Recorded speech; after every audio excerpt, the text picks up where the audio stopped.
welcome back. As I promised yesterday, we are going to do this thing daily. Hope you had a fantastic day. And today, as I promised, today I'm going to talk about politics, specifically politics, because right now the country is in the political mood. I think even if the campaign has not officially started, we have started seeing the campaign mood with some of our politicians. And for today's episode, I'm going to specifically not to attack any politician. I'm not going to talk about any political party or any political leader, and I'm not going to mention anyone in this particular episode. So I'm going to talk about your responsibility as a citizen in participating in the electoral process. Pia nitaangalia why your voters card is so important and why you need to have it as your first weapon kama unataka mabadiliko kwa hii Kenya, au sio mse? So let's dive in. As we dive into this now, let's see what has been happening in the country lately. What has been happening in the country lately? So we have been seeing that there have been protests over the bad governance. We have seen bad governance everywhere. We have seen youths on the street demonstrating for good governance. So my main question is, what can we do to make this change? So that we cannot be seeing people on the street demonstrating, we cannot see the public outcry on social media, you cannot see people complaining about the cost of living. Because right now, the statistics that have been done show that 3 out of 4 people believe that the country is heading into the wrong direction. So that is why my question comes in. What do you think can be done to keep the country in the right direction? As a youth of this country, as a Gen Z, as a millennial, as anybody in the old age or in what, you don't need to be told all these things. You know them. They are happening right here in Kenya. They are happening. You are seeing them now day to day. What do you think can be done to change this situation? Let me know maybe in the comment section. I'll be very appreciative and we will interact on the comment section. If you have anything, any view, let's meet at the comment section. And another thing is that there are important challenges. We have challenges. We accept we have challenges, right? As a country, we have challenges. We have our own challenges. The challenges, you can see them in the matatus, you can see them in the shops, you can see them in the supermarkets. You can see the prices of fares hiking now and then. You can see the cost of living going up. So what is your responsibility to change all of this as a voter, as a registered voter, or you have not registered? What do you think you should do to change this scenario whereby people are demonstrating over bad governance, people are complaining all the time, watu wanalalamika, wanasema sijui this is not doing the way inafaa kukua, hii inaenda the wrong direction, hii inafanya this and that. What do you think can be done to change the situation that is going on in Kenya right now? You can hear people say that my one vote cannot change anything. But do you know that that one vote of yours, without that one vote of yours, there can be no change? But if you wake up with one vote, you go and vote, there will be change. Because you will wake up with your one vote. The other person who had said that my one vote cannot count will also wake up with that one vote. You will go to vote, and then we will have good governance, which is desired by everybody, depending on what the leaders that you are going to elect have actually promised they are going to do, and how trustworthy are they going to deliver that thing that they have promised, so that the country can go forward. You don't need to be convinced. You don't need any data. You have seen them. They have come. They have cheated on you. They have told you they will do this and that. They have promised you, but they have not done anything. There are those who have done certain, these things start from the grassroots, down up, because we have down here we have the MCS, we have the MPs, the women reps, the governors, the senators, and then we have the president. This thing, you can see those who are working and those who are not working. So what can your vote do come 2027? What change do you expect with your vote? And how do you want your vote to speak loud in the coming general election? Think about this.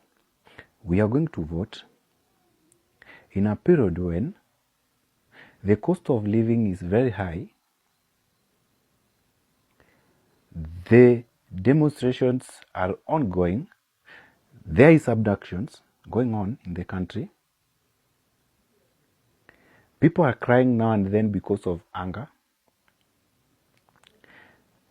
And public money is being misused in front of the eyes of the taxpayers. They can see their money being squandered everywhere. Their money is being used in a way that it is not supposed to be used. So, as a voter, as a taxpayer, as a Kenyan citizen, what is your responsibility as a voter? Go register as a voter. Come, sit down, think about it.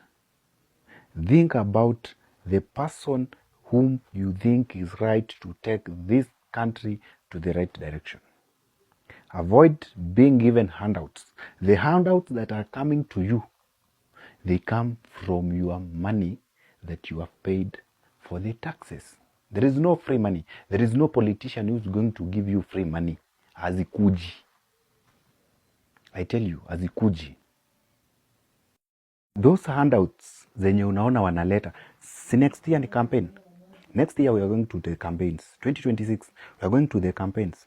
Utawaona na magari makubwa makubwa. They will come with money. Your money, not their money. Because where are they getting the money from? They are coming to buy your vote with that 50 bob, with that 500 shillings. They are coming to buy your vote with your own money. And with your mind, you can say, you can hear most of you say, asi ametuletea, huyo ametuletea, ili huyu mwenye ametuletea kuliko yule mwenye stingy. You better choose a person. Elect mtu hata kama hajakupa pesa. But elect a person who is capable of taking this country into the right direction. Never be lied again.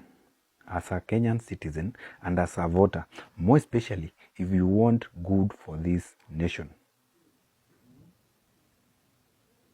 If you want good for this nation, don't vote with your stomach.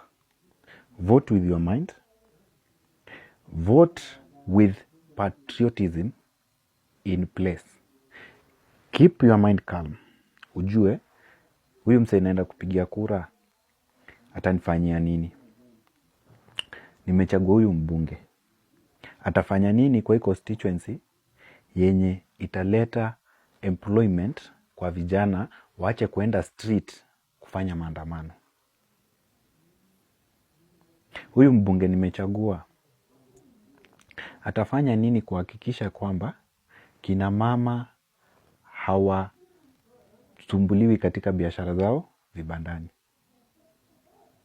Nao kanjo wanapita kuambia toa risiti, sijui fanya nini, toa 20 bob fanya nini. What is this MP you are going to elect, this MCA you are going to elect, this governor you are going to elect, or this president you are going to elect is going to do different yenye the current and the previous regimes had not done? Think about it. It's up to you. Ni responsibility yako. You are the voter. You are the decision maker. When una decide mse mwenye unataka kurule. If you want to be ruled in a colonial way, uko kwa nchi yako but you are being colonized, tuseme, you cannot have freedom to express yourself. When you try to speak your word, you are abducted.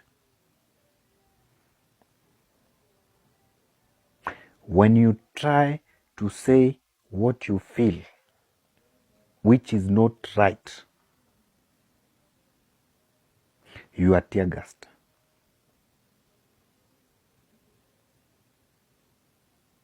You are shot dead in your own country for standing for what is rightfully your right. Think about it. Think about it. Imagine being in your own country where your voice is no longer meaning anything. Your voice is meaningless. When you try to talk about it, you are cancelled off. Kiongea ukweli, Subaru. Is this the kind of a country tunataka kukua in? Let me have your opinion. It's open. Let me have your opinion. Should we continue this way as a country? Or there is something that we can change? Na change haiwezi kucha kwa kukaa chini na kusema we won't change. Hata saa hii naweza kaa hapa nisema I won't change a million times. But without action, that change you cannot see it. It cannot come. Haiwezi kuja. Haitakuja na haitawahi kuja. You need to wake up. Go to your polling station, to the nearest registration center. You register one as a voter. You keep your voter's card. 2,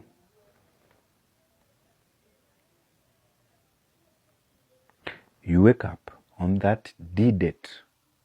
You go and vote for the leader that you think deserves your vote, which in return itapeleka inji mbele.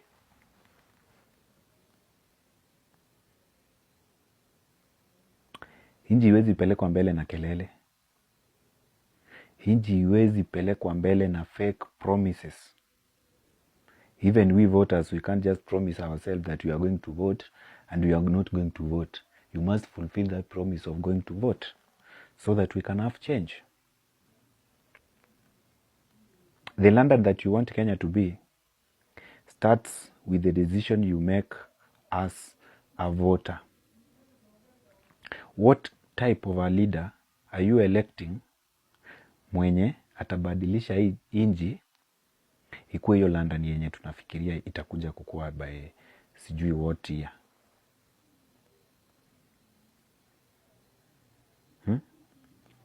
What should be done? What should be done? Kama huwezi ongea, kama huwezi fanya nini, kura yako itaongea on your behalf. If right now you don't have power to speak, a time will come you will have your own power to kick anybody you think is not right in any position out. And that is where freedom will begin. You vote, you go home, you wait for the result to be announced.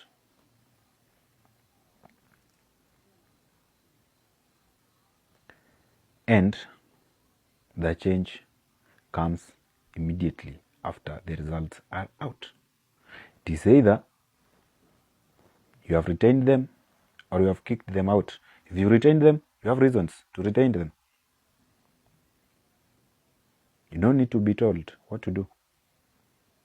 You don't need to be advised on what to do. The decision is purely in your hand.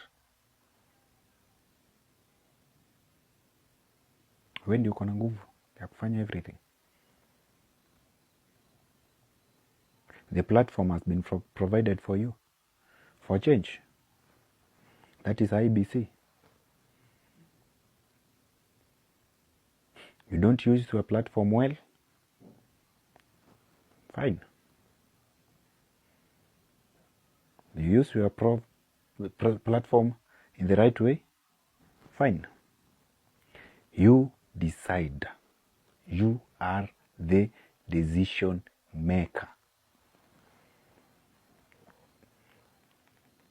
Wewe ndio decision maker. Wewe ndio utadecide, I want this and that in my country.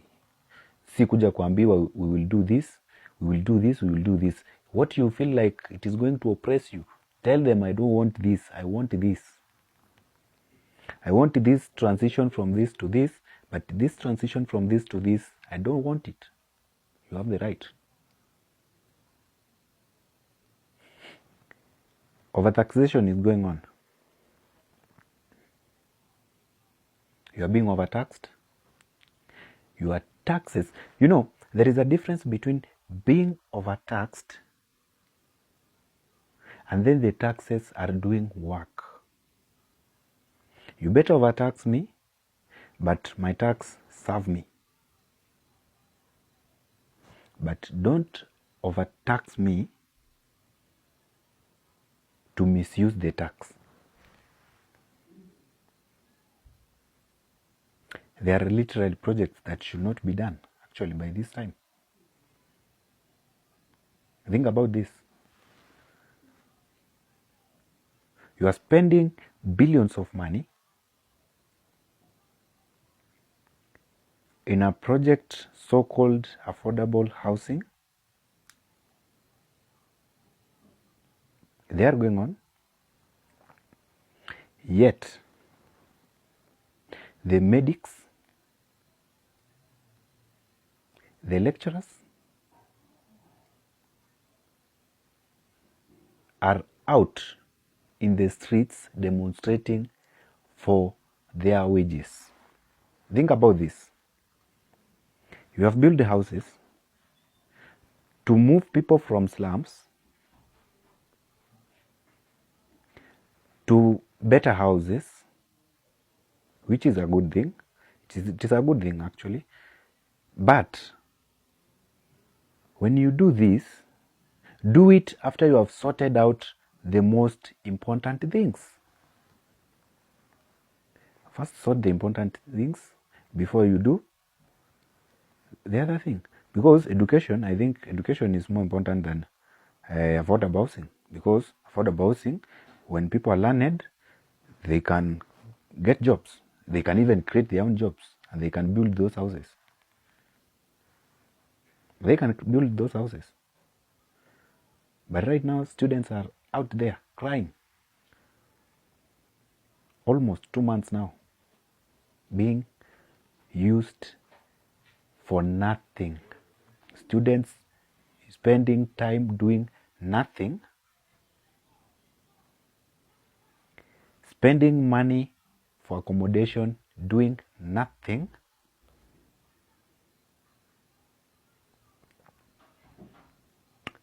paying bills for nothing,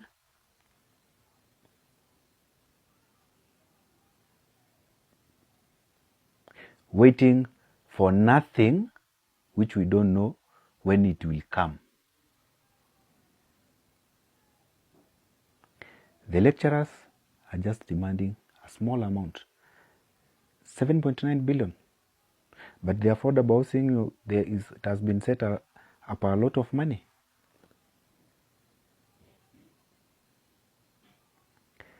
I hear some say that they have money, they want to build some things with their own money. Why can't they use that money to pay the lecturers if they are people of goodwill for this country? They are people of goodwill. They want to change the country with their own money, actually. Not government money. Don't know where the taxes that we pay goes, because they are now calling it their own money. They come with our money, they tell us, this is my money. You know, you cannot control me for what I will do with my money. This is my money. You know, you can't tell me how I spend this money because it is my money. Yet, you know very well that is taxpayers' money.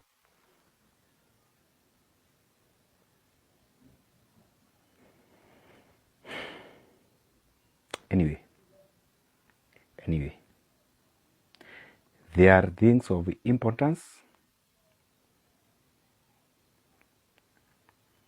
and there are things which are important and they need to be solved fast.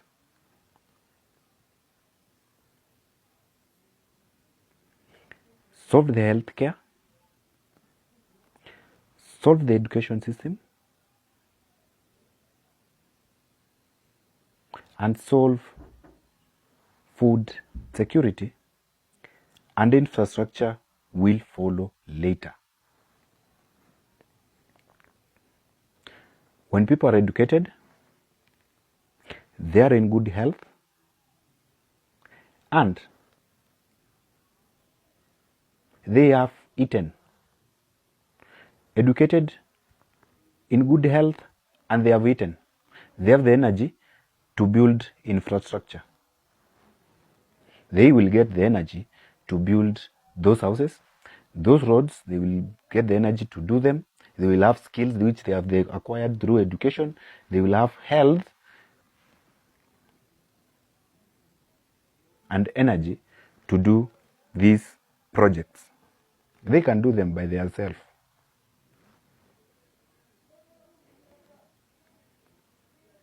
Let's be serious sometimes.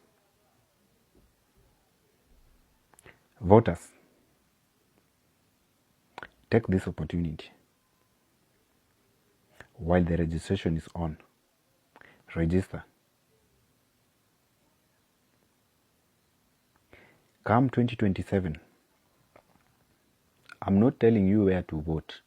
You know where to vote. I don't know. I don't make decisions for you. You make your own decisions. You know where to vote. You know exactly what you want. Apart from what you want, remember, there are future generations coming behind us. Think about it. What are they going to inherit from us? Are they going to inherit corruption? Are they going to inherit bad governance? Are they going to inherit demonstrations? Are they going to inherit the bad behavior that we are seeing all around?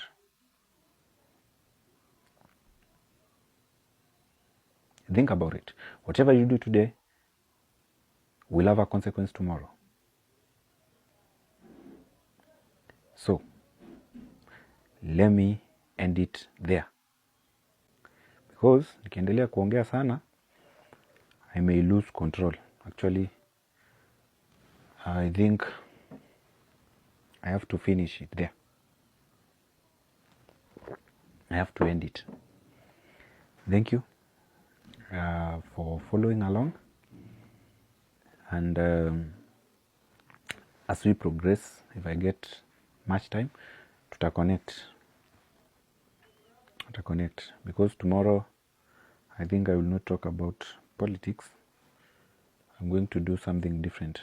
We can talk even about football, the better. Because that can be a good topic to do, actually. So for now, just wish all of you a good night. And for those who have not subscribed, kindly click the subscription button. For those who have not followed me, follow me, and I will appreciate. Hakuna gift naweza washukuru nayo kama kusubscribe na kushare my videos to your family and friends, and that is it actually. So let me end it there. Until next time, bye bye, see you.